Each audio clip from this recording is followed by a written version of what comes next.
tough love and brutality. I walk the road of justice and morality.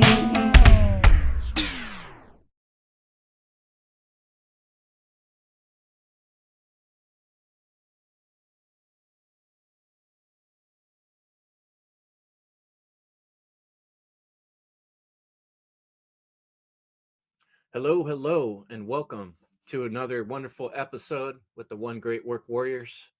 I'm here with Jerry, Brandon, Jim, Derek, and Crypt Rick. And this week we came to you with a special episode about some of the more difficult topics that we run into being human beings in this realm. And that's dealing with ethics, morality, and values. And this is a topic I've brought up because I've noticed over and over in various conversations and presentations I've watched that all of these words get used interchangeably and they can be somewhat confusing. And I find myself, for the sake of like thinking carefully, like using the trivium, for instance, it's important to gather our grammar first. And then that way we can then think, what is the logic, from this grammar that I've gathered? And we can go back and forth and have a way to compare something. And it's the same something that we're all comparing. And that's the difficulty with words, because words are not always, there's not always just one ironclad definition. There's a modern usage of a word, and through time, language, religion, words get shifted ever so bit over the years, in different writings. So we're always trying to go back and look at the etymology of words, try to figure out where these words come from, and then what's the essence of their meaning, so that we're using, at least if we're all using the same word, that we're all using the same definition or meaning when we're talking, or at least we're able to define the difference. So in order to get this jumpstart this conversation, and I needed some clarity in my own head, I went on four different sources, and I drew from the Oxford English Dictionary, the Merriam-Webster Dictionary, and the Cambridge Dictionary, and the Collins English Dictionary, and I put them all on a graph.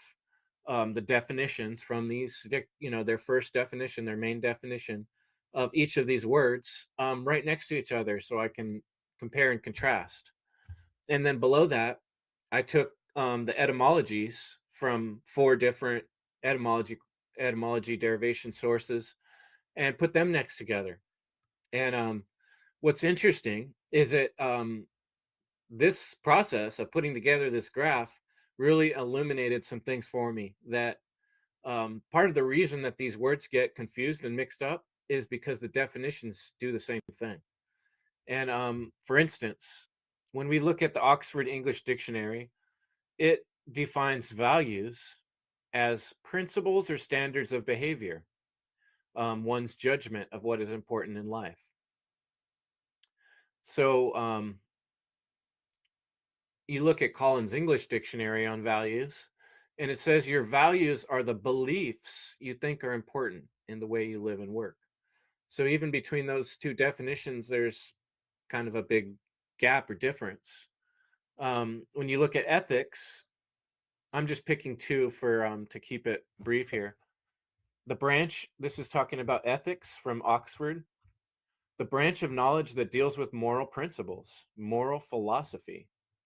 So values was the judgment of what's important in life, and ethics was the branch of knowledge that deals with moral principles, the philosophy. So, that makes it really hard to tell the difference from my point of view, the way Oxford's defining it. Collins English Dictionary called ethics the moral principles that govern a person's behavior or conducting of an activity. So, moving on to morality, Oxford English Dictionary called morality principles concerning the distinction between right and wrong, or good and bad behavior, a particular system of values and principles of conduct, especially one held by a specified person or society. And then back to the Collins English Dictionary, morality is the belief that some behavior is right and acceptable and that other behavior is wrong. So I was kind of frustrated, honestly, to look closer at all these definitions because I was looking for something that wasn't really there, and that is that most of the definitions do keep this in the realm of beliefs. They use the term beliefs to almost make it sound like we just decide as people what's moral and what's good and what's ethical, and then how we apply it into our life is, how we express our values, our behavior, right? But when you look back at the actual etymology of these words, all these dictionaries that I looked them up, all four of them virtually agree um, very directly with. They use pretty much the same terminology.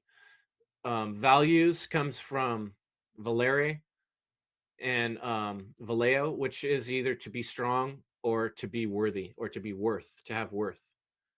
Um, Ethics comes from ethikos, mainly, is where they all point to, which pertains to morals or moral character.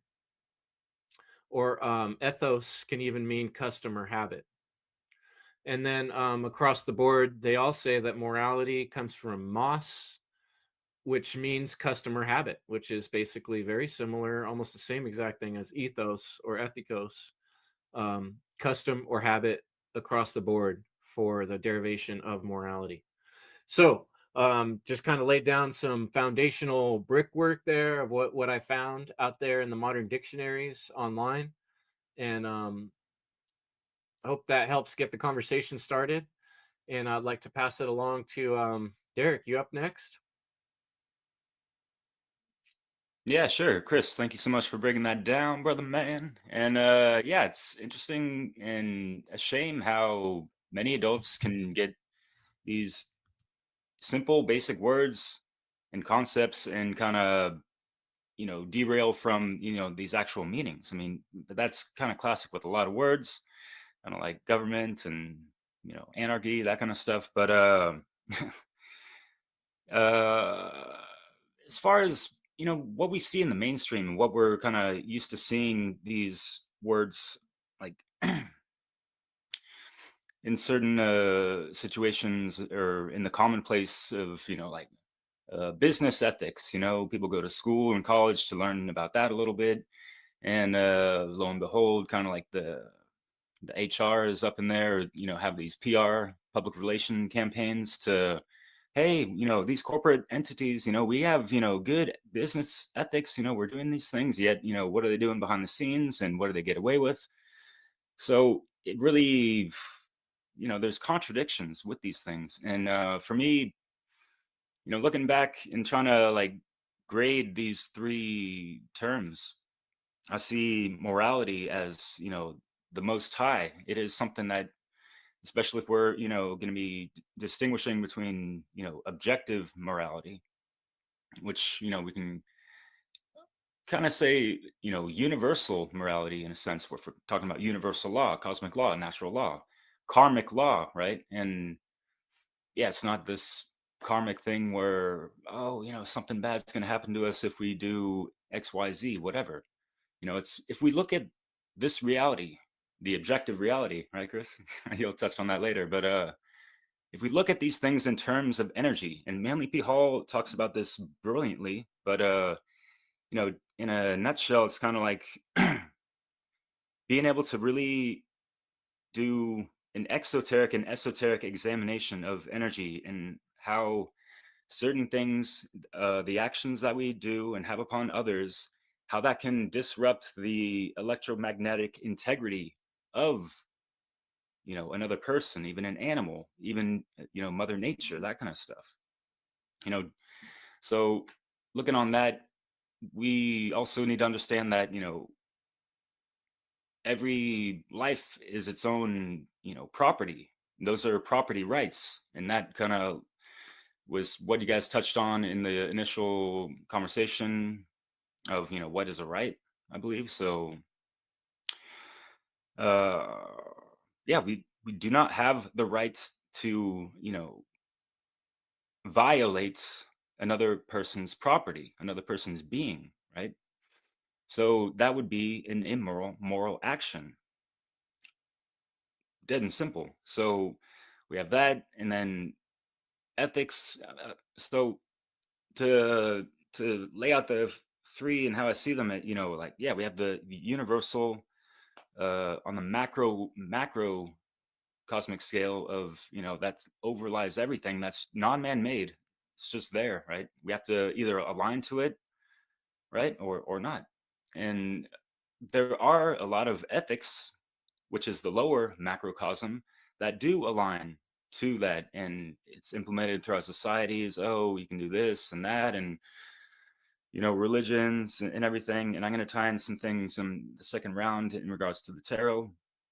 But yeah, and then values are more on the microcosm. I see, as far as individually, how people value life and reality. And yeah, you go on a date, right? Hey, how's it going? What are your values? What do you like to do? All this stuff. And that's a really mundane example, but what are the common people say when they're talking about values, right? So yeah, not gonna get ahead of myself, but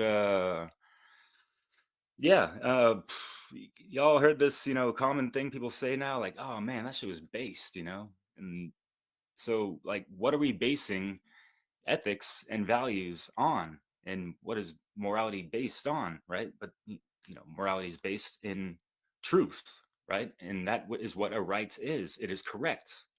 So if you put those in the column of all these things line up, if you go into Mark Passio's natural law seminar, he breaks it down brilliantly. And Chris Nelson at evolveconsciousness.org, he's got like a gazillion hours about this stuff with umpteen infographics and all that jazz. Much respect, yo. So yeah, I'm just gonna pass it off right now. So who wants to take the mic, yo? JJ. I know Brandon's gonna anchor the first round, but yeah. Crypt Rick, I know you've been thinking about stuff too, but Well, yeah, I can definitely go. I mean, it's interesting. I'm glad that Chris. I love the way Chris broke down the definitions because, and I'm happy that a lot of the definitions that he was saying ties into the discussions I was having. I was telling you guys before we started recording that the last couple of days I've had groups of friends over, and this is what we got into. It was specifically for this, was to talk about these topics and these words, and it was very interesting how we kind of were bouncing back and forth, which is what I thrive in. I thrive in that environment where I'm in a group with a group and just bouncing things off of each other and talking about it. And it was really interesting that a lot of what the definitions that Chris said and what you just said are very similar. And so I wrote down a few of the things that, because I enjoy asking people that maybe don't know Mark Passio's work or some of the other people we talk about, they don't study it. So I want, it gives to me, it gives me a gauge of what the everyday person thinks on where what they think the definitions mean and stuff. So I find that really interesting. And to me, it gives me a good, like I said, gauge of where people's at. And so when we were talking about values, what they were mostly saying was that that you determine your values based on your morals. And the thing about values is that they can change many times over your life. Like and I found that interesting because I think when I think of values, I think people, and I think everybody's values are different. Some people value money, some people value family, some people value honesty, some people value truth. And I think if you go around and ask people, you're going to get a lot of different answers of what they value. So that was kind of what we were talking about in this group, was that values change and can change. Whether in circumstances, whether you have a child or you get married, I think values is was a big part of our discussion of when, at least for my discussion I was having with people. And so I found it really interesting that what they were saying about values. And then when we got into morals, it was kind of like they were saying your morals are determined by the people around you, uh, especially from the time you're basically born. So you got, who do you have? You have your family, you got friends, you got teachers, you got just basically the environment around you. And I tend to agree that your morals are starting to be shaped by that. So this is a really important key time to start basing these morals, these proper morals, in the at a very young age, because I think it's gonna really shape who the person is.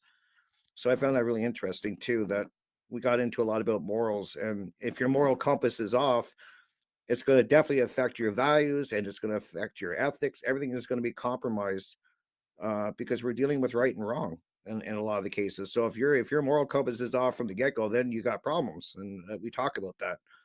And then finally, because I don't want to go on too long, I do apologize, but ethics was a really interesting one. And this is, and what I came to ethics, and I'm thinking about what I thought of ethics is how you handle yourself in any given situation, and it's part of your character. So when I think of ethics, I'm thinking, what are you willing to do to get to your goal?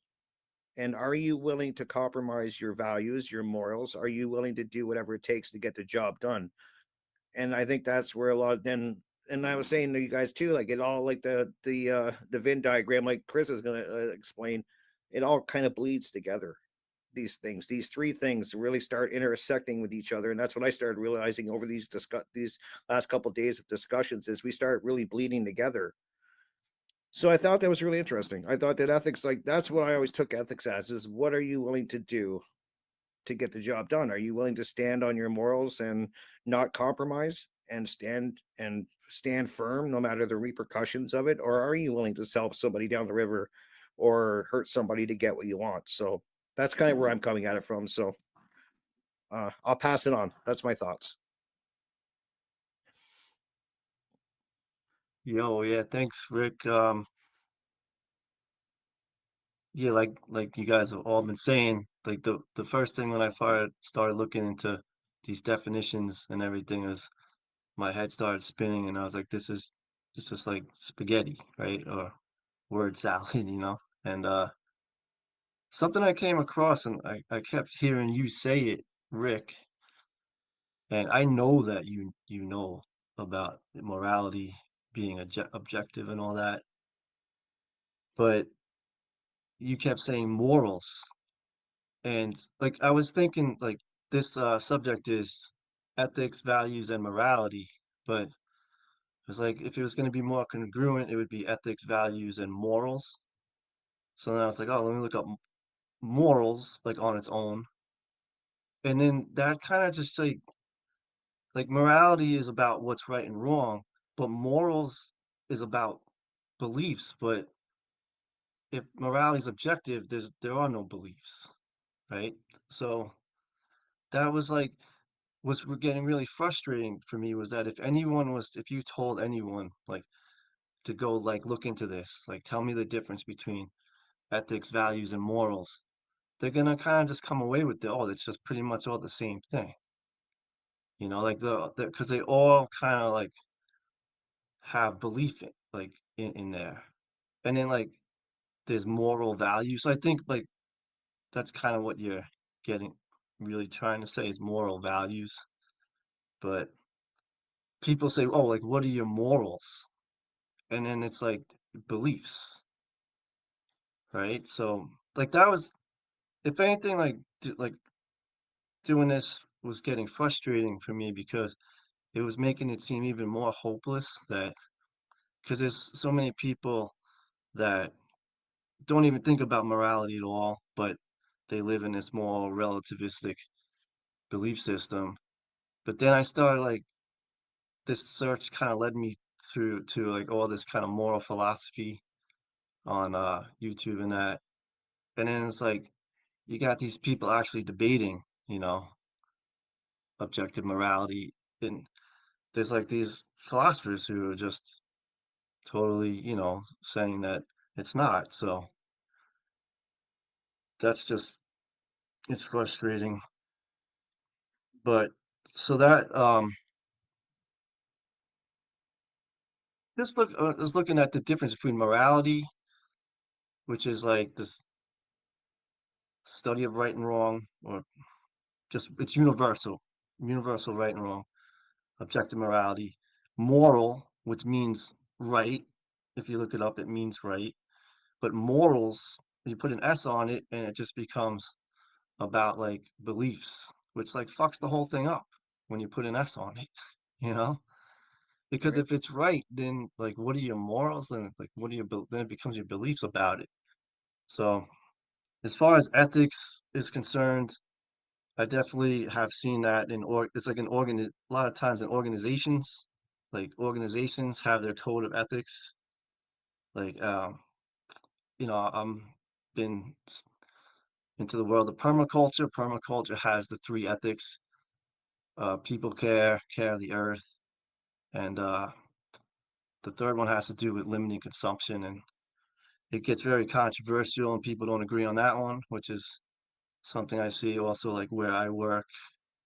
There's a there's a land ethics that um not everyone's following stuff like that. I see where even when people organizations put ethics forth, they don't even follow them, or they don't even really understand them. Well, um, and values is I feel like values is the easiest one to separate because like that definitely could be based in beliefs where spoke about this, where one man's trash can be another man's treasure. It's like there's values are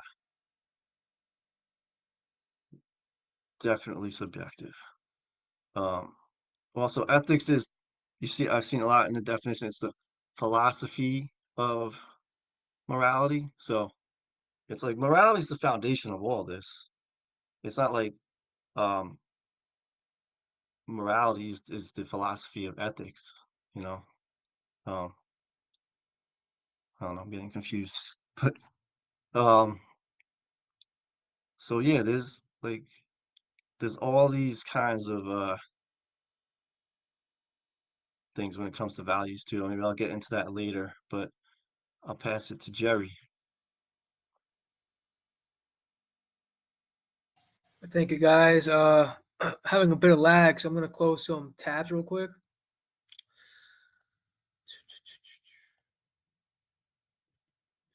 All right, 5 minutes. So I'm just gonna approach this from the top. So I'm gonna define morality or morals, the etymology. Yeah, I'm just gonna search to see what it says. Etymology, moral. See what it says. It says ADJ dot mid 14th century, associated with or characterized by right behavior. I don't even know if I have to go further, but I'll finish the sentence. Also associated with or concerning conduct or moral principles, good or bad. This is from etymonline.com. Like, I'm going to keep reading because it has something to do with ethics. So, from Old French moral, 14th century, or C. Dot, and directly from Latin moralis, proper behavior of a person in society, end quote, literally, open quote, pertaining to manners, end quote, coined by Cicero de Fato, double I. To translate Greek ethiko, see ethics, from Latin mos, genitive moris, one's disposition, in plural, mores, customs, manners, morals, a word of uncertain origin, perhaps sharing a pi root with English mood. So, like, I didn't see anything about belief there. And this is like where discussions like this are good to have, because if I were to look up the dictionary word of morals, I'm sure it says beliefs, but I have to take caution with that, like align my perspective to the truth to be able to understand the word. So I agree, morals, like as far as I understand it, it's knowing right versus wrong. And then wrong is essentially stealing from someone else or other people. And that has to do with the real deadly seven sins, which is murder, theft, or robbery, um, coercion, lying, um, deception, What else? Damn, I'm on the spot now. Yeah, essentially trespassing, and there's others which I can't think of for some reason, but it's basically don't steal, and those are the morals, and that's the foundation. Those are the principles, and I do want to read the uh, principles etymology.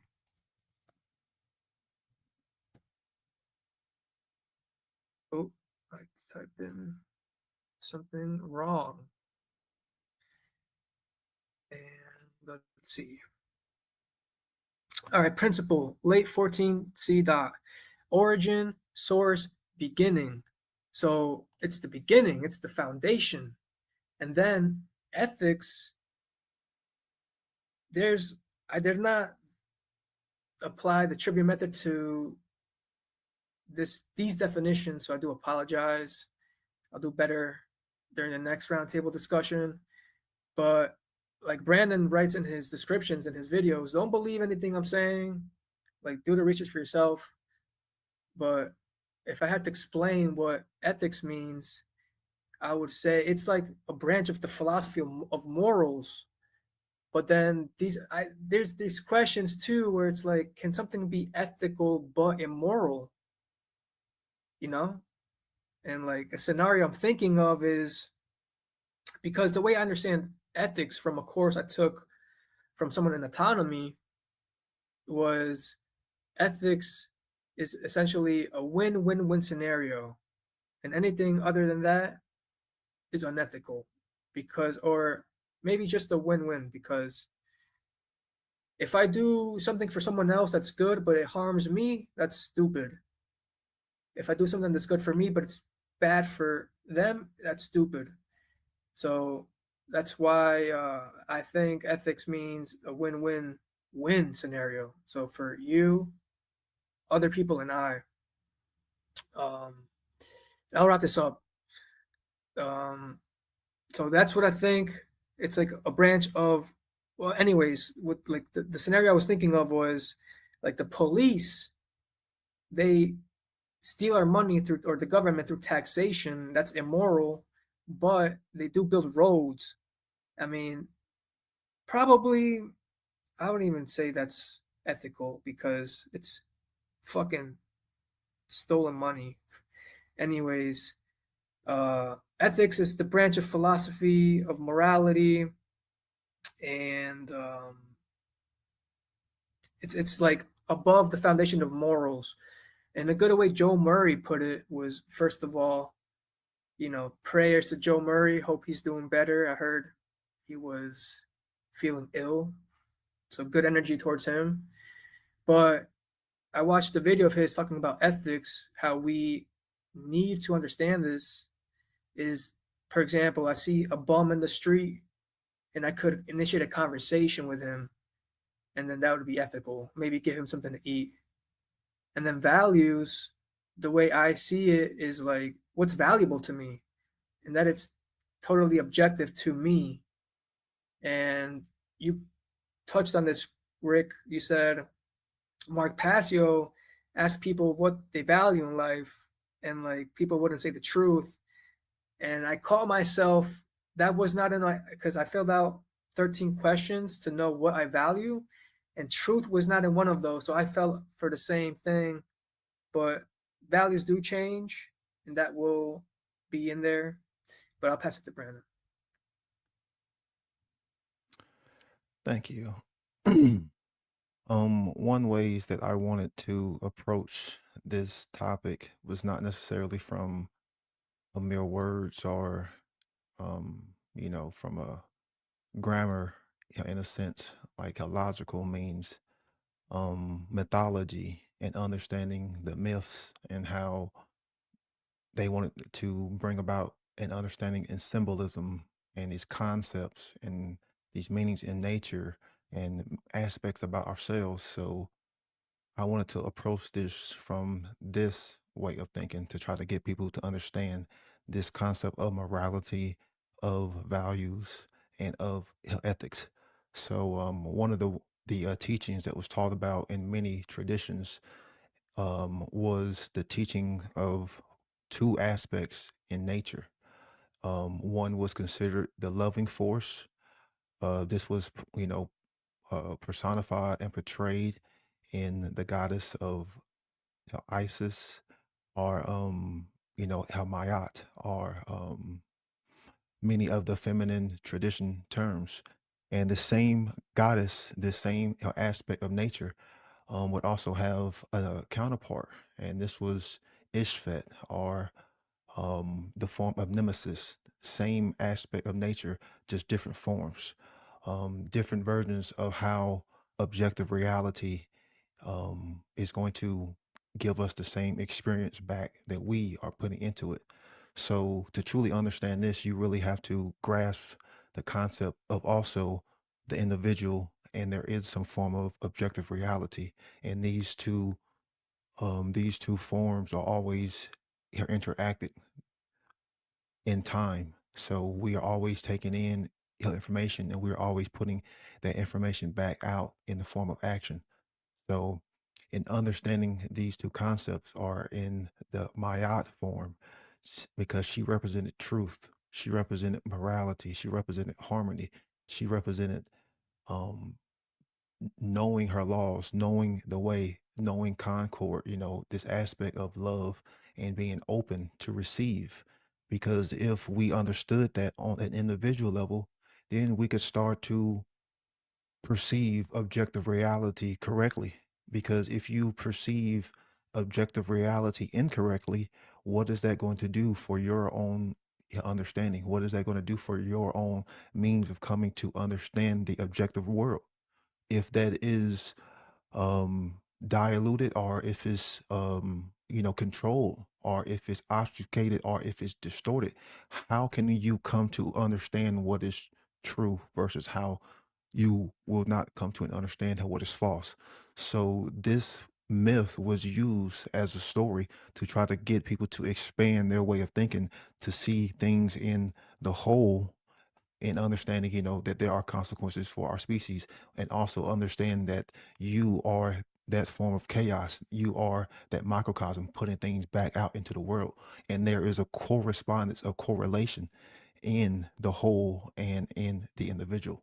So in this teachings of Mayat, if you understood the importance of truth and you align to her teachings, which were the teachings of morality, about, people say balance, but I like to say the form harmony, because when you think of it, it's a pattern, it's a tone. So you harmonize with it, you integrate with it to become one. To where if you're talking about just balance, we can never really be on the same plane of natural law.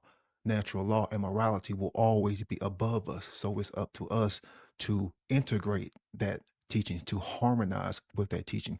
Then by way, we start to harmonize more with the objective reality, because the objective reality is objective truth, because it's all things that have ever existed, all things that have occurred, and things that are occurring now.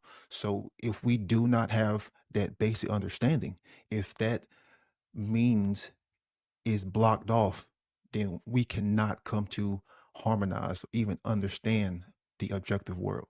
So in these teachings, they would help you cognize and imagine things from a more holistic, right brain hell approach.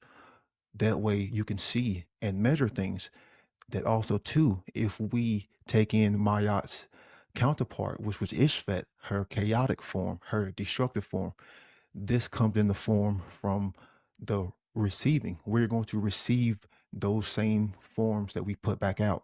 Keyword free will. It's the choice. You get to choose between Mayat, or you get to choose between Hel Ishvet, based on your ignorance, on harmonizing with the objective world, which is to harmonize with the truth. So you are harmonizing with illusions, you are harmonizing with untruths. So then therefore you have a blurred way of how objective reality works. So then therefore you can't even take in objective information. So you can't even come to an understanding of that which is true and that which is false.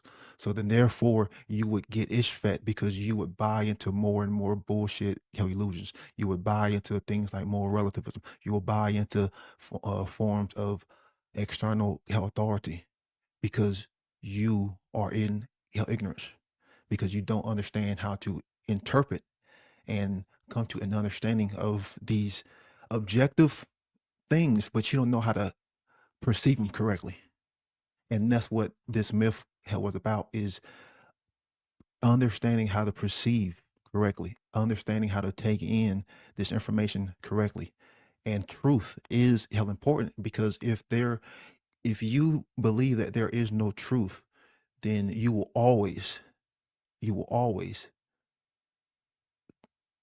come to a subjective form of retardation or an inaccurate form of perceiving the objective world. It will never ever be able to blend, because you would just fall into perception is everything. Perception, then you can start to create anything. You can start to change the definition of words. You lose sight of meaning, and meaning is what gives power. And this gets into what Chris talked about, is we have to understand the words that we use, because the words are the grammar, you know.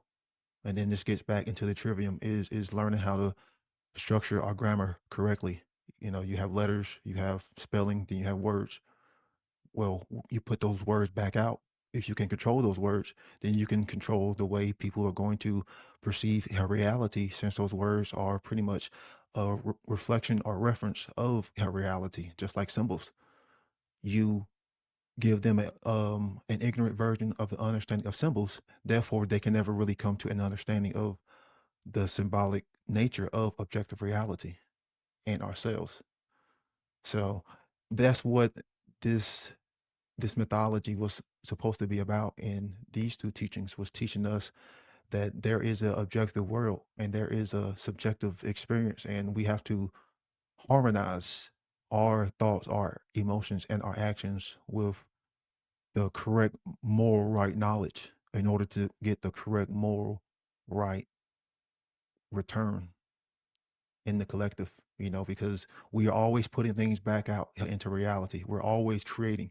Are we going to create consciously or subconsciously? What is the rhetoric going to be? What is the aesthetic going to be? What is the output going to be?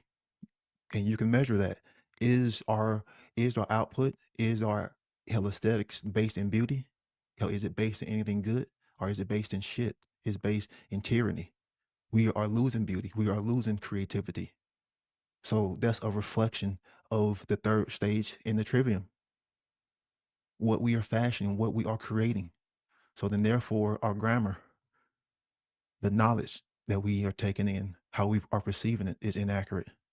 That are we're not coming to a logical, understanding.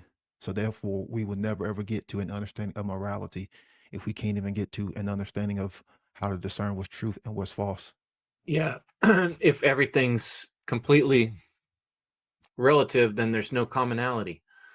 And when we look at, were you done, Brandon, with your Yeah. thought process there? Yeah, when we look at like I said, the root understanding of just the word morality by itself, it's basically coming from this custom or habit, right? And there's been different people and times all through history where people have kind of landed differently on how they want to interpret the customs and habits of their nation or their set of people. And the trouble with this is, I thought of like muddying the waters. We're all living in this fish tank that we call the earth, and you can imagine a fish tank where the water's really clear and we're able to clearly see and define things around us because it's a clean area. And then you can imagine another fish tank that has not been taken care of well, and the water's all muddy and it's hard to see what's going on and it's hard to gain clarity. And I think that's more the realm that we're living in, where a word like morality and is so confusing to people. What I've noticed more often than not, kind of like the word spirituality, that morality gets tossed in with cultural religions. And for some people, it's more convenient to sort of subcategorize that term as being, oh, that only has to do with religious people. I don't need to worry about that, right? But really, what it is just a base commonality. And I think, people want to argue about these words and how they're being used. It helps to just establish up front with who you're talking to. What do you mean? What do we mean in this conversation? So for me, for the sake of this conversation, morality means that which pertains to principles. And principles are the source, the foundation, right? I did a little research on a man named Immanuel Kant, famous philosopher, big time philosopher in history. His quote I brought is, morality is not the doctrine of how we make ourselves happy, but how we make ourselves worthy of happiness. Right? So doing the right thing doesn't always make you happy. Sometimes it's a sacrifice. But to feel worthy, it really comes down to what we do with our time. And so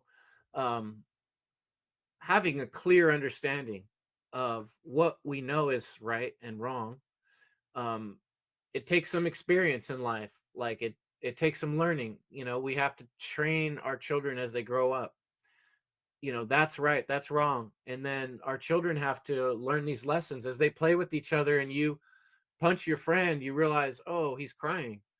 I didn't mean to hurt him. I was just playing. And that's how we build our empathy. And that's how we start to understand the boundaries between us and other people. And we sort of, over time, we build this understanding of what works and doesn't work well, what's right and not right. And this is based on our experience, right? And so something really important that I'm discovering in Kant's work is he brings up this term called a priori. And what he means by a priori is basically before experience, prior to, right? Prior to experiencing a thing, the thing already exists is the point basically here. So you're not, when someone does something bad to someone else, they didn't create the idea of bad, right? There's already, the idea of bad was already in the ether, already in the universe, the first person that did something bad, because the other person then, that's what he calls a posteriori, after posteriori, I don't know if I'm pronouncing it right, but after you experience the effect of something, then you can confirm, yeah, that was bad. That hurt. You punched me, that hurt, right? And so I think it's important to understand that there are things that exist before we experience them. And so morality, if we look at it objectively, what we're talking about is the general consensus for all beings in all places. What is the most common denominator that we can possibly find and agree on? And I think that's where Mark has done such a brilliant job with listing the transgressions, right? The different types of stealing that we do is one way to define harm, right? And I can see where in different times in history, in different places, people probably have defined these things a little bit differently. There's some nuances, right? And there's the gray areas the further we get from the center of the target, which is objective morality. And that's this a priori idea that there's something that already exists in universe that comes from the great intelligence, that comes from the divine. That's what we call our conscience, where we're able to discover what's good and what's not good. And you can't discover something that didn't already exist. It's not good because you decided it was good. It's good because you discovered, oh, that's how it worked out, the consequences. So I think, like, I agree with what Derek said, that morality is the base structure of what we're working from, the commonality that we can all see. Like, obviously you shouldn't rape children, like, who wants to make that argument that that's good? That's just silly, right? There's some things that we can find that are very common across the board. All religions see them too. You want to disagree with them or not, but they all do agree with certain base. Other people, you want to other people to be treated the way you want to be treated. You want to be treated the way everybody else should be treated. You want to find some commonality, and that's why we have this idea of morality. And the more objective we can be about it, the closer we can get to the divine. And, we can't get there 100%, but we can agree on some pretty basic things, you know, and that's what we're getting at with this stuff.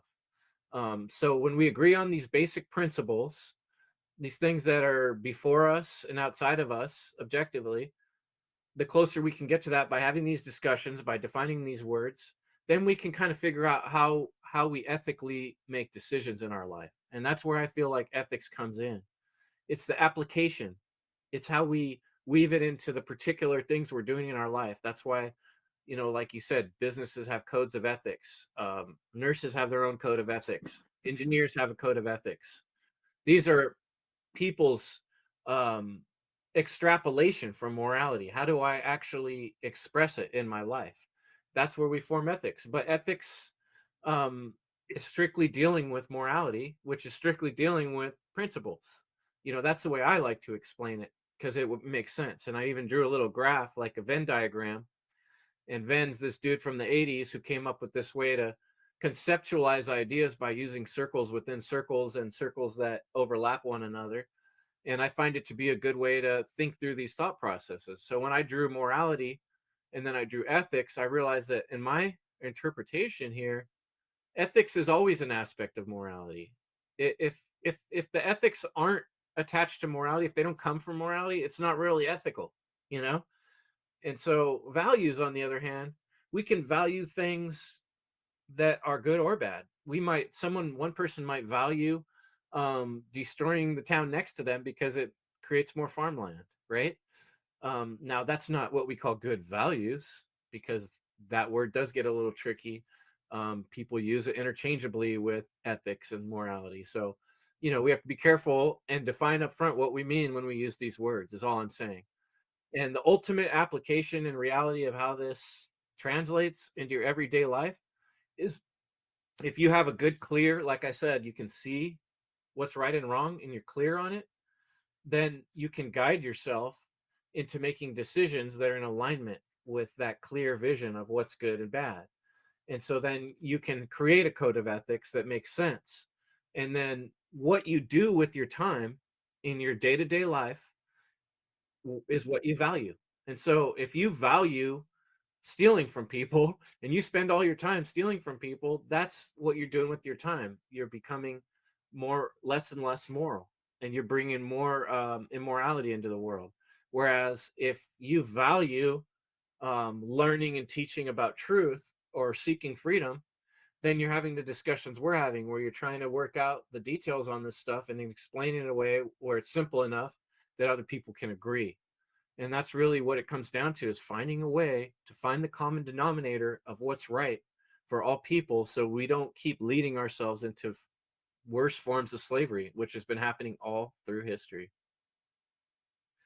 So yeah, I think we made the rounds. I think we're back Awesome. to Derek, unless somebody else wanted to jump in.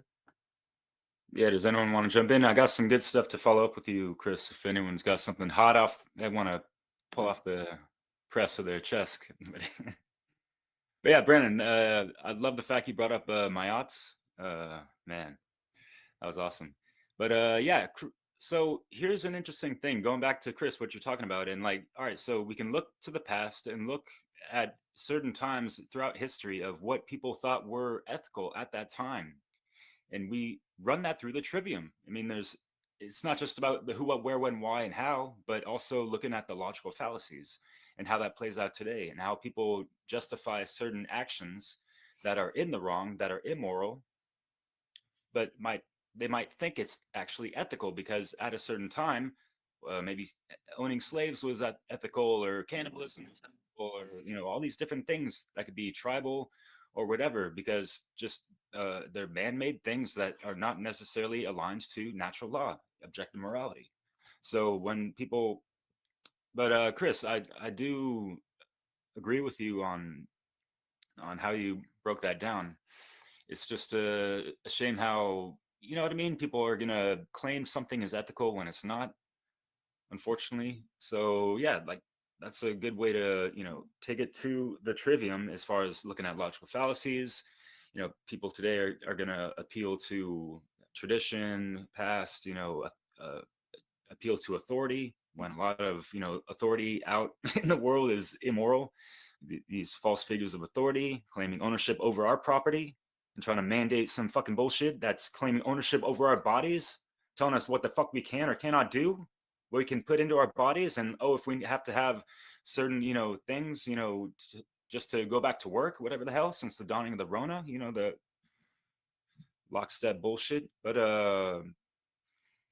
what was I gonna say?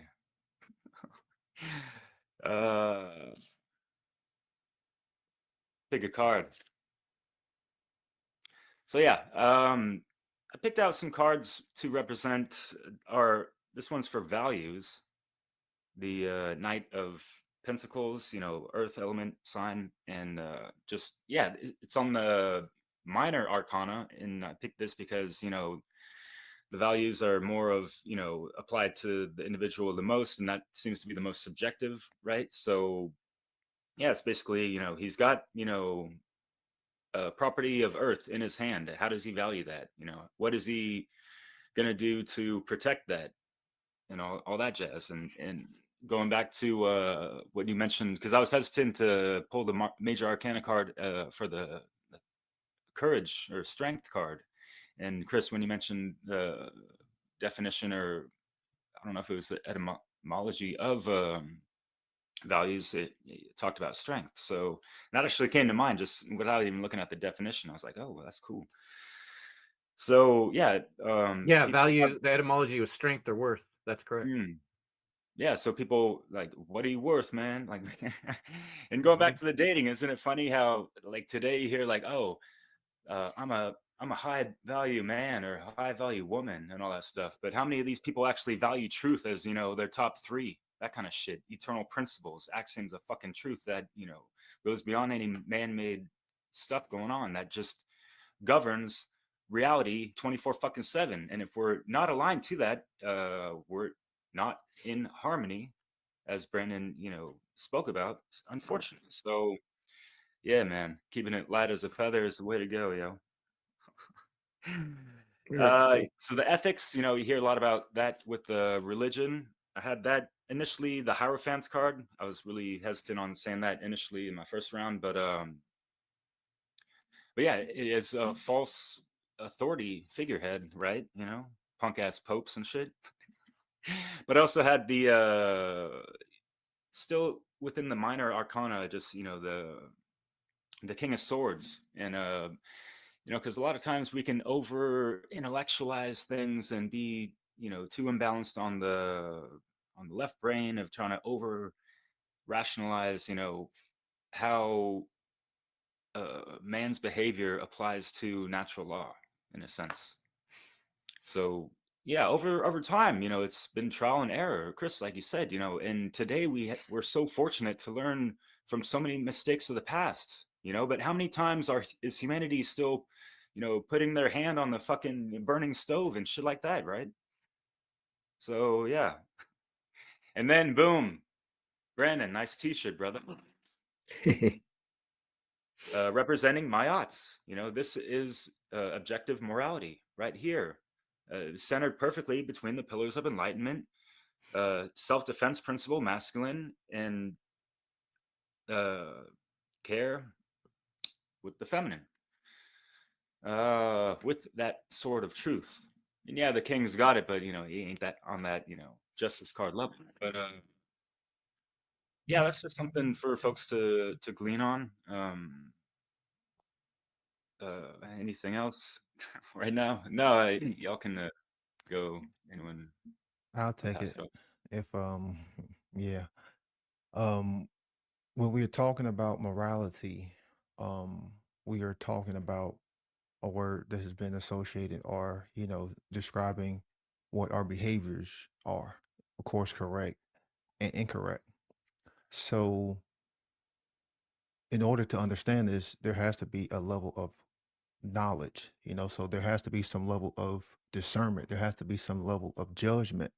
And that's the thing is when we talk about morality, if it is a word that is associated with action and behaviors, then it also has to come from, like the mental structure. So there needs to be knowledge, there needs to be some form of discernment, there needs to be some form of judgment. Because if you take the discernment, if you take the judgment away, then you just have input, output. There is no processing. So you can't take away that middle part of the trivium process, because then there is no logic, there is no understanding. Then you just produce little order following robots, sort of like we see today. So in this judgment, in this discernment, we have to take in this knowledge that we take in from our senses, being able to perceive. And of course, you can take it in intuitively, so that comes down to understanding what preferences are too, because we are also told that preferences are really what morals are, but preferences are just a way for us to prefer things, because our preferences are going to be based on our perception. So that's coming from this subjective way of trying to understand a reality, but you're doing it from an incorrect way. So that's why they put a lot of emphasis on just perceiving something is not really judgment. You're not really making a discernment. Perception is just taking in the information, but it hasn't been broken down. It hasn't been filtered. It hasn't been, it hasn't been added to. It hasn't been taken hell away from. It hasn't been gone through those parts of the logical fallacies. It hasn't gone through the thinking and all of the stuff that goes in the logic form. So perception is that key part of us taking in the information. So again, it's important that we don't let that key point of perception get controlled by external influences.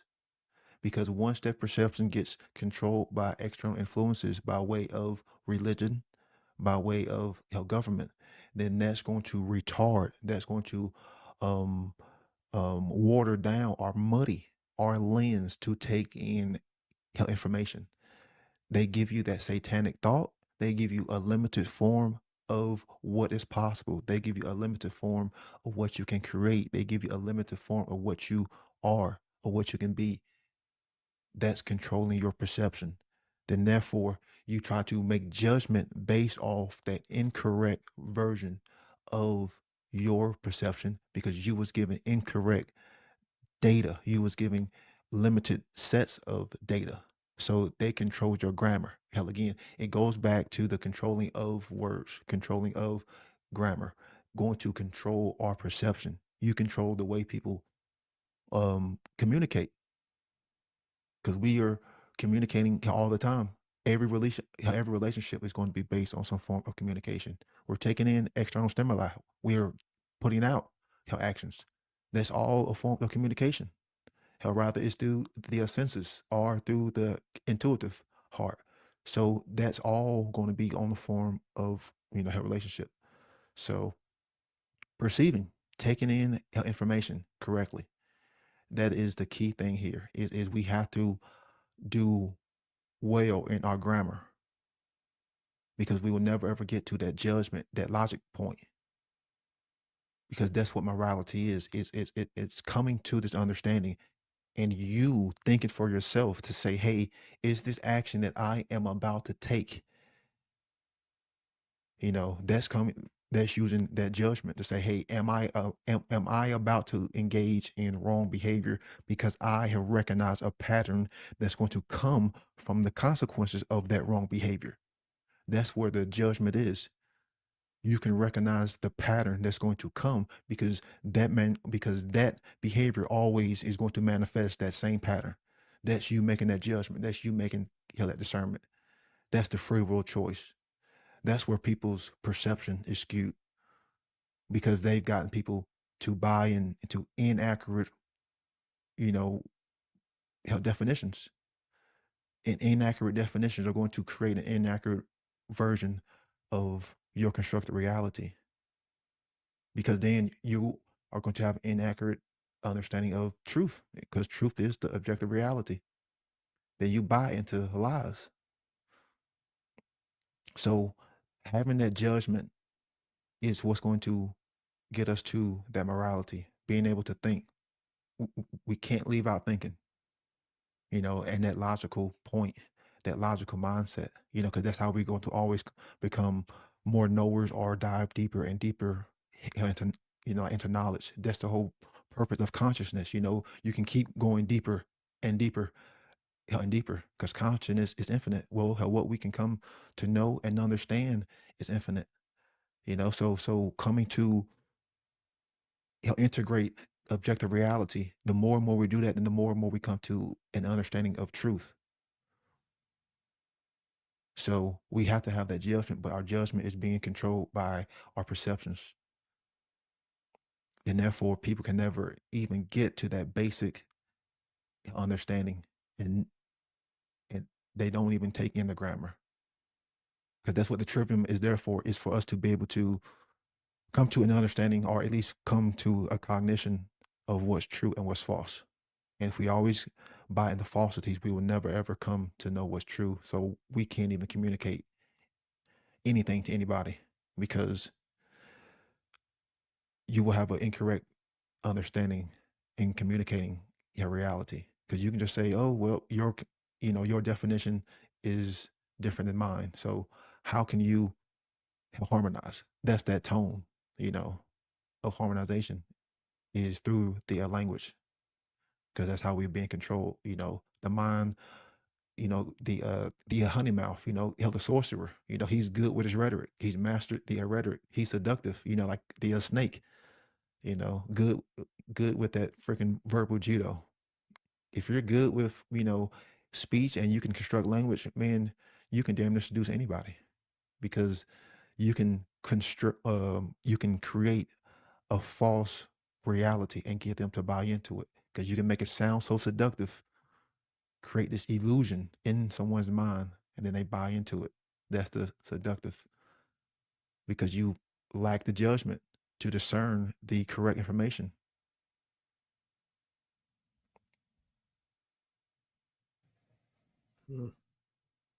Yeah. Well, I mean, you got me thinking, Brandon, about the police and how people value the police mostly and hold them in high regards, and that's their perception of them. But really, America was founded in fuck the police, right? Or our right to defend ourselves against them. Standing armies that if that ever came back into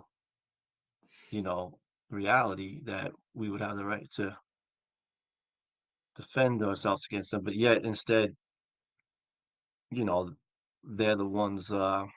They have a code of ethics, and they are enforcing unethical laws, right? And but people like if most people are gonna hear me say this, they're gonna be like, "That's so fucked up you to say shit about the cops."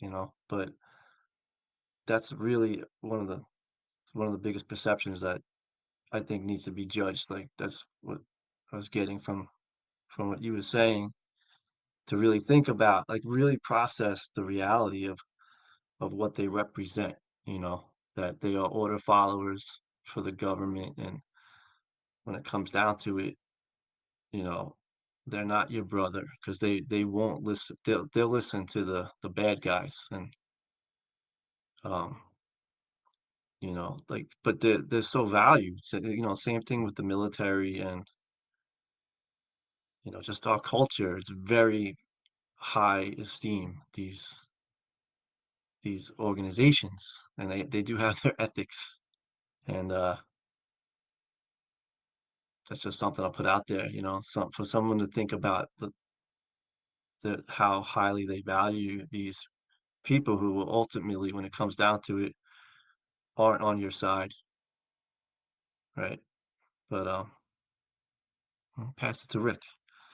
I'm just taking in what you guys are saying. It's really, and Brandon, you guys kind of said it. Brandon said it perfect. That's what I was going to kind of say, was with information. It's so important with so much information out there to make sure you're taking in the correct information. And I always think of like, and then taking it in and running it through the whole trivia method, because that's so important, I think. And that's the problem. I truly think I would be really curious if you could go and just randomly start pulling people off the street, and just hit them on the spot and say, like, do you think that you're ethical? Do you think you have morality? Are your values right? I think most people would, in their mind, would say they are. And we just know that's not the case. But I think just because of lack of not taking in the correct information, that's why they would think that way. I would be really curious. I might do that just to see what people say. Like, because I would think most people would think that they're living that way and they're living a good way. And so I'm just curious and to see what they would think and what they would say.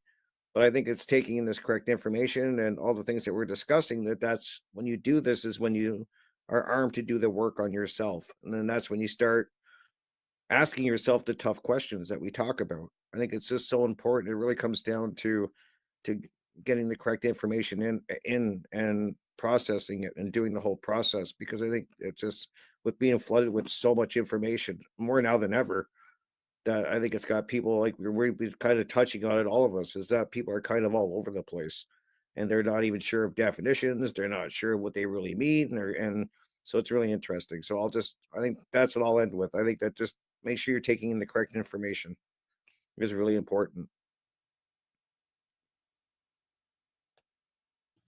I guess I'll go because I have to speak because I'm part of this group. Good stuff, Crypt.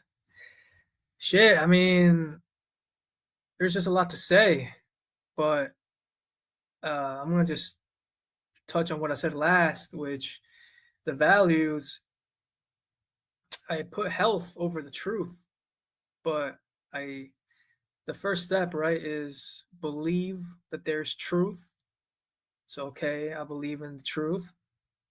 And then I think Mark says is that people fear that there's such a thing as absolute truth. And that's where I see the world as a chaos because they're in fear. And I was in fear too. And that obscures your perception, and then you're not able to align it to the truth. So you're not able to receive the correct information, like Brandon was saying. So you're just dead at Jump Street. But once you start aligning yourself to the truth, at least for myself, I can see what is real. And I picture it like two people are looking at a mountain. One is actually like at the mountain and he sees things that the other person who's far away from the mountain doesn't. Until you get closer, then you can actually see the details. And then Brandon touched on discernment, which is fucking huge. Because I'm looking at it like Mark says, is a computer good or evil, right? And it's like neither, it's programmable. So it's like if you just fucking put a ton of information on it, like how the fuck is it supposed to run? You're supposed to organize it, right? And then it'll run according to how you want it to run. So that's why that part is super huge. And then acting on it, it's funny because as I was in the Navy, the saying was honor, courage, and commitment.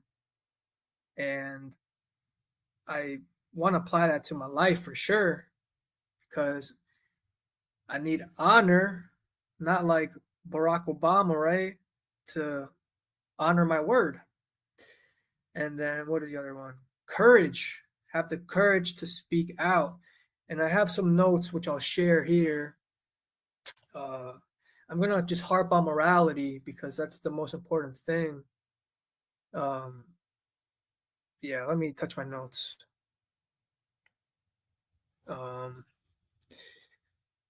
From What on Earth is Happening, episode 36.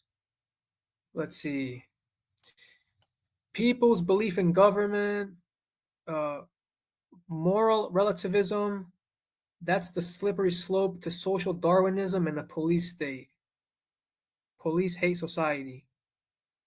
I don't know where I was going there. Anyways, yeah. First, it's all about the principles, and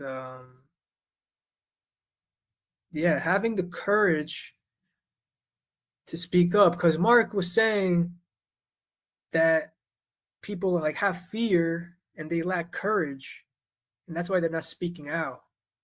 but that's the solution, to speak out, talk about morality, and then embed it in people's subconscious, plant that seed, and then slowly keep just saying the truth, right? It's like you got to combat the lie.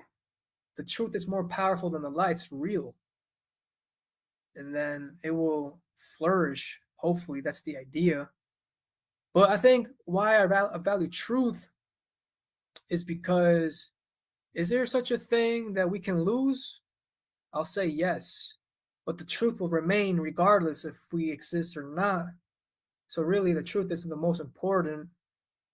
And then I'll say I value freedom for all. And then morality is how we get there, based on principles. And then ethics is the next step, like how we treat each other, right? And you're right. I learned so much from just being here, because I want to say, I know that ethics are moral, and that's correct. And yeah, I guess I'll just talk about solutions, which is teach the young, not perpetuate this cycle of abuse and what's it called? Have that conflict resolution and just teach the truth. I'll pass it to whoever wants to go next. I'm assuming we're gonna be wrapping down soon, so I'm gonna say my last little bits. We can talk about morality and ethics and values all day, but we have to get back to basic understanding. And if people are trying to come to an understanding of what we're saying based off their own incorrect definitions, that's going to lead to an inaccurate or more resistance. So when we are doing these talks or when you're talking with people, you do have to break down your words. You do have to come with with meaning and etymology to get them to visualize and conceptualize what you are saying by way of being correct. You see, correctness in this world is the most important thing. And I don't mean like a form of ego, correctness. I mean correctness that you have knowledge and you have aligned your perception to that knowledge. Therefore, you are correct because therefore you are harmonized with truth.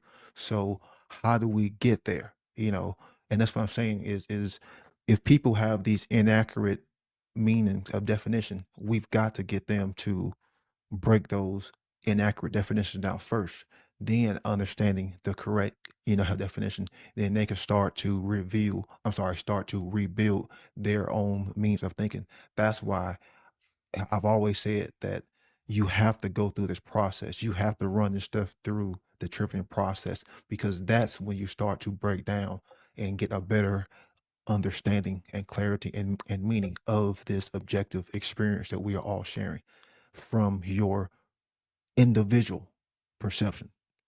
And the trivium is so important because if we continue to try to create unconsciously, that means we don't know how to take in and come to an understanding of truth, then we are going to reap these unwanted negative health consequences. So we have to get back to this understanding of the trivium process. That's pretty much the that's the manifestation right there. There's always these three forms of a manifestation. How the three. There's always the input, there's always the processing, and there's always the output.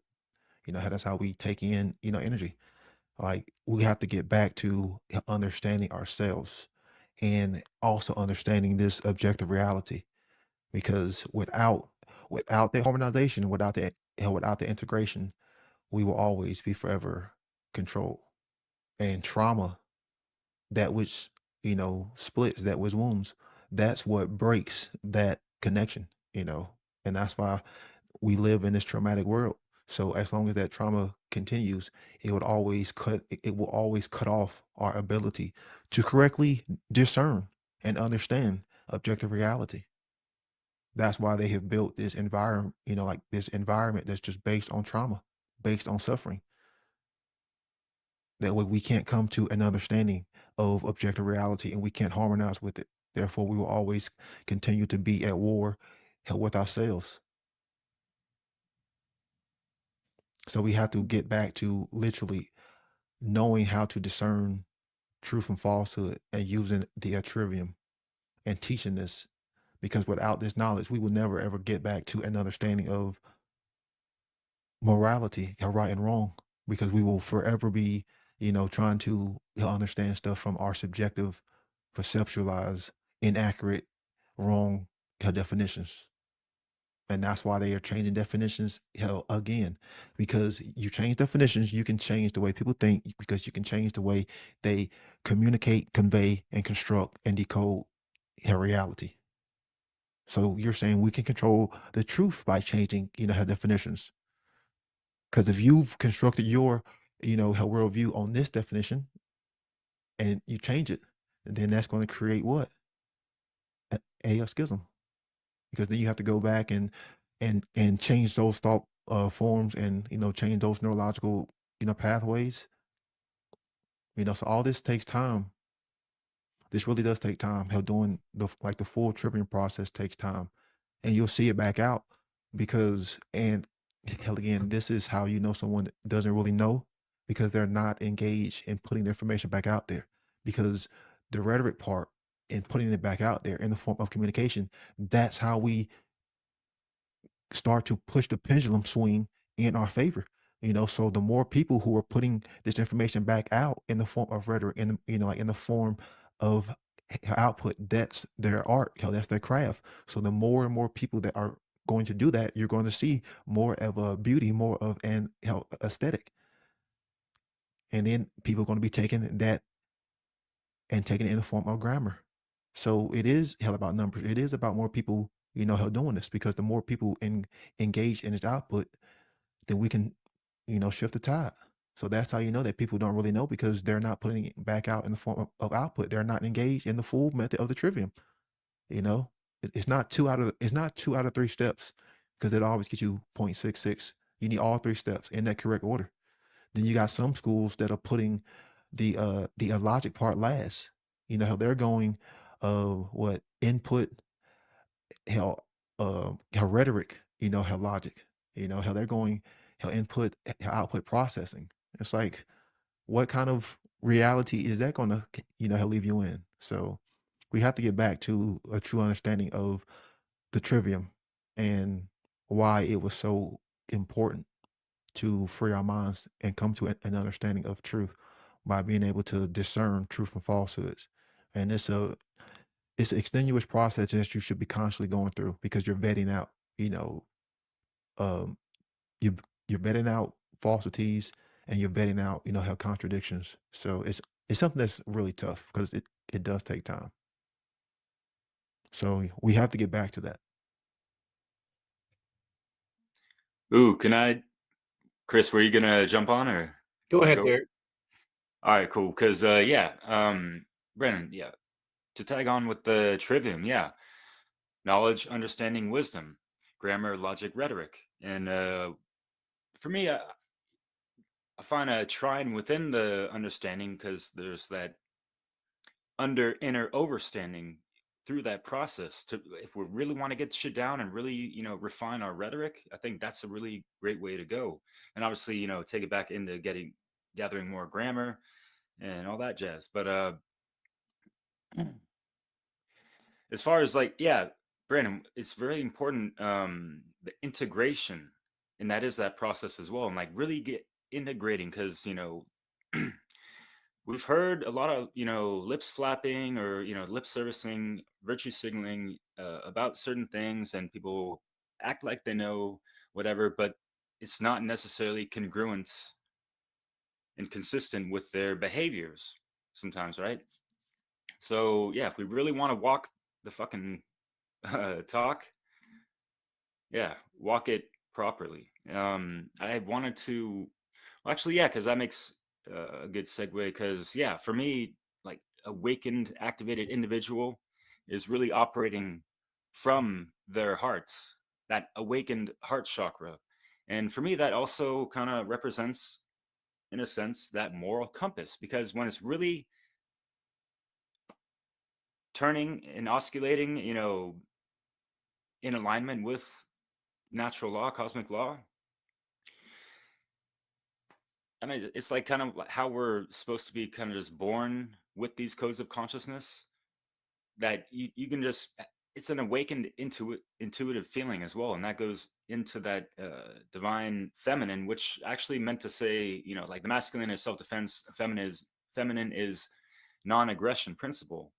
And too much of humanity has too much yang up in their thing. So it's that, it's the contrary to the non-aggressive principle, right? But yeah, and yeah, with the Hierophants as well, since I'm on it, I meant to say, because yeah, y'all touched on it, Jim and Chris and Rick, as far as how people equate ethics to beliefs and all this stuff. And if we're really going to be 100% and call a spade, belief is the enemy, if you will, of knowledge and truth. So I wanted to share another moral compass, and I forget what this is. I don't know if it's Buddha or something, like the Eightfold Path or something like that, regarding right view, right intention, right speech, right action, right livelihood, right effort, right concentration, right mindfulness. And you could break that down and see how the trivium plays into that, with the three forms of human expression that correlate with that threefold path, and to a good degree. I forget, I did this years ago. It was a cool graph. But anyways, as far as yeah, right action, that's the rhetoric, right? Right concentration, if you will, is right thought, which goes into mentalism. Yeah, I'm reaching a little bit, but no. But these are the things that will keep us in a line to objective morality. Just like do no fucking harm. It ain't that hard. It's like pretty simple. And you can take it to, yeah, like certain religious doctrines have certain things, like the golden rule. Christy mentioned that. Another thing that I liked was, it's just called the Universal Moral Code by Kent M. Keith. Do no harm. Do not do to others what you would not do like them to do to you. Do not lie. Do not steal. Do not cheat. Do not falsely accuse others. Do not commit adultery. Do not commit incest. Do not physically or verbally abuse others. Do not murder, obviously. Do not destroy the natural environment upon which we all life depends on. And but yeah, we can do good and have positive affirmations, and that kind of plays into the 42 ideals of Mayat and the affirmations of Mayat as well. Those fall in line with what we're talking about in this as well. So yeah, do to others what you would like them to do to you. Be honest and fair. Be generous. Be faithful to your family and friends. Take care of your children when they are young. Take care of your parents when they're old. Take care of those who connect. Take care of themselves. Did I mess that up? Whatever. Be kind to strangers. Respect all life. Protect the natural environment upon which all life depends. Easier said than done, right, guys? But yes. Yeah. Keep them scales balanced, light as a feather, So yeah, that's what I got. Rick was cracking, man. I know you've been thinking. Oh, Good, man. I can't add anything else. You guys covered everything. It's awesome. Jim, did you have last words? Um, yeah, not too much. Just thanks for you know, all you guys' input and yeah, it's a tricky situation, but if anything, I think what we really want people to understand that morality is objective, and I know that's not something that's easily acceptable.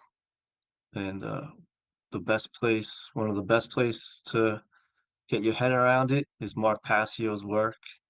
That's where I, began the processing of that, and it's just basically based in, do no harm.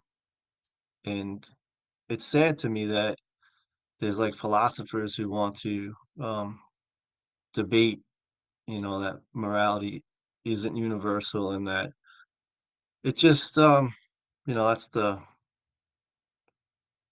ethics, the philosophy of morality. It's like it almost seems like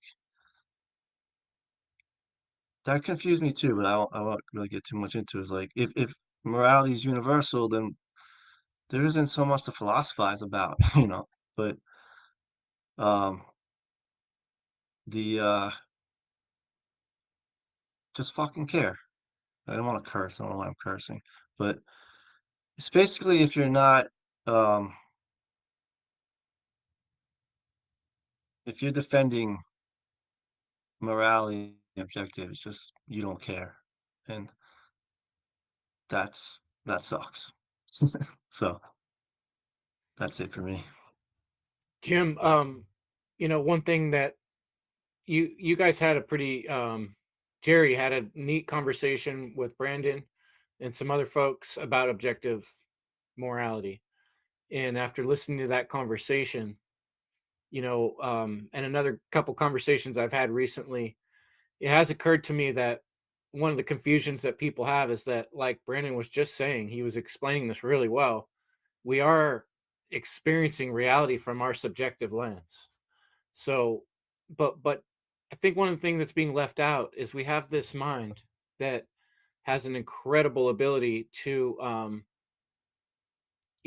imagine and imagine things even outside of reality. We can come up with an idea of a thing that doesn't even exist in reality yet, and that's one of the amazing gifts from the universe to us, is that we can imagine, even feel things that aren't even real. And so in that space, in that freedom, there is the ability, like Brandon was saying, to think wrong thoughts and things that aren't productive, that don't work out well for us or anyone else. And that's what makes them wrong.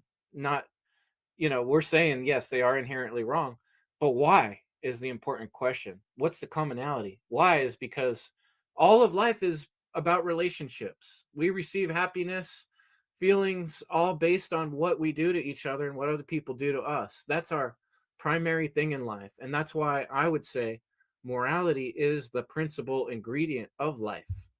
Morality and truth are very much the same thing.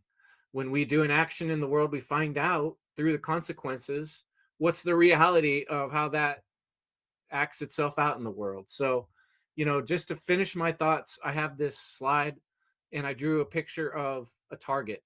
And I would propose to you, for your clarity of thinking, if you think about a target as being morality, that's what we're shooting for, is to be good people, right? And when you're shooting an arrow, that's like your actions you do in the world. I wrote, our practice in life is to experience the consequences of actions.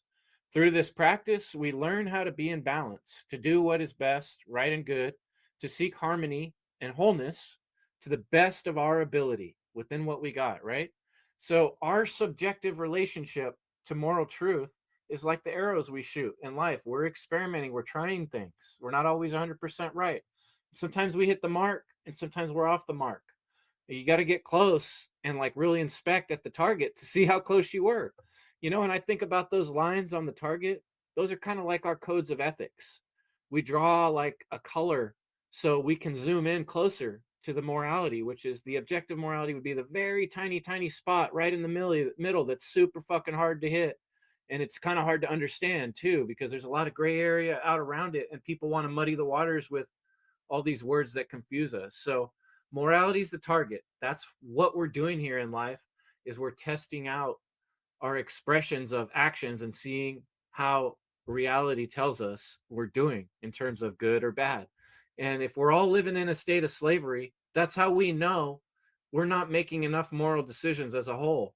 And that's the experience we're having. There's a lot of suffering and pain and slavery in the world, so we can be sure that there's not enough moral centered action and understanding of that one target objective morality spot, which we can understand with our minds, especially if we work together and we work diligently. Even though we are all in our separate subjective experiences, we can agree on things. We can use numbers and get the same results in our mathematical equations.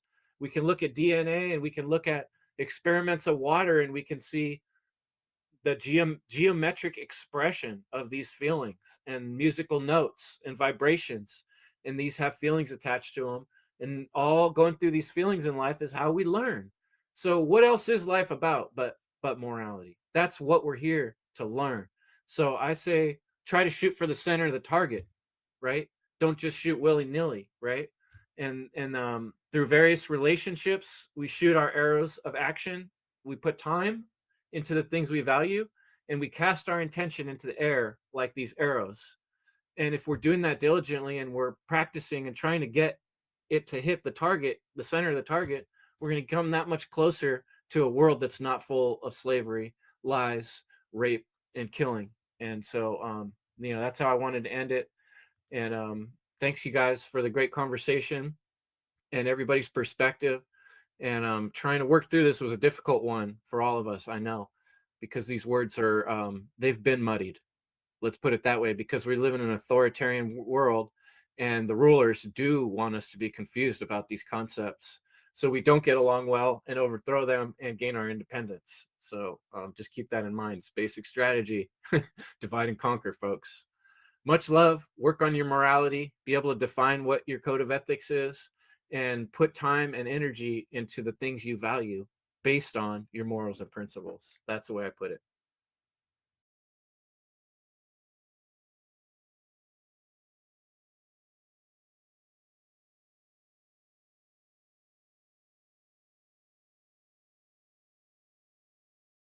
I was having a buildup of shows that I'd created and published, but I hadn't got a chance to get them on the various platforms, and I wanted to have them on 3 or 4 or 5 different platforms. I think there's other content creators out there that are struggling to keep up with getting their uploads done, and so I want to recommend them to my good friend Jerry. Jerry has done an excellent job helping me with my podcast and catching up on things I was behind on. Sometimes when you upload a video, there can be errors, and that's the stuff I don't want content creators such as yourself to go through. I want to help you. I upload it to your platform. I upload clips to media channels in a fast and efficient manner. I serve freedom fighters. I take weight off their shoulders so they can focus on their content creation. It takes a while to just get a clip uploaded, and sometimes you don't want to worry about that stuff. I take this to heart, and I help the people that care for freedom.